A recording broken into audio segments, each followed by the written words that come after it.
everyone. Today's tutorial is going to be about gradients and making a color gradient.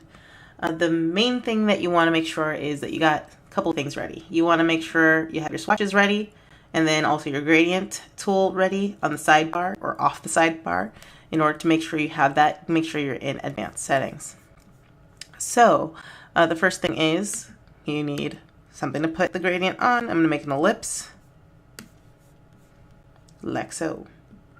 And inside it, we're going to place that gradient. So for the gradient tool, you can go over here. That's your gradient swatch tool, or the letter G.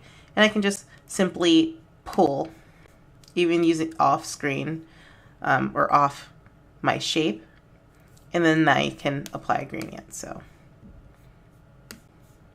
it's pretty self-explanatory there, right?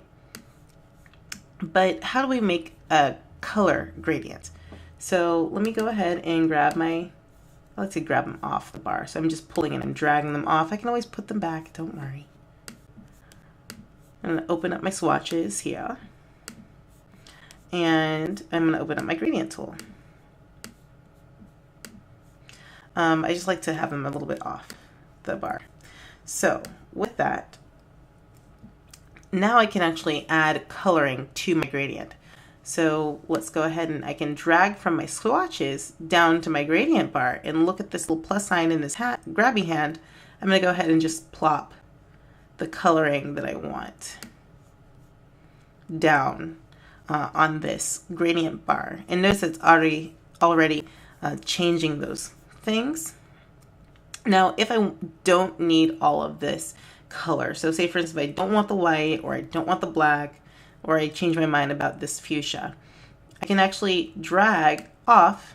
You need to make sure there's more than two. I can drag them off of the bar and I can readjust. And then this is actually your transition here, this little knob at the top. And I can choose if I want more fuchsia or want more yellow. And of course I can change the type of gradient if I want it to be a radial versus linear. Now you can also reverse that, right, to put that on the other end.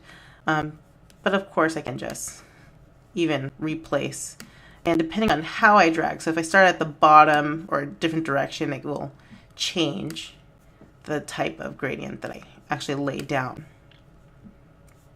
And the shorter it gets,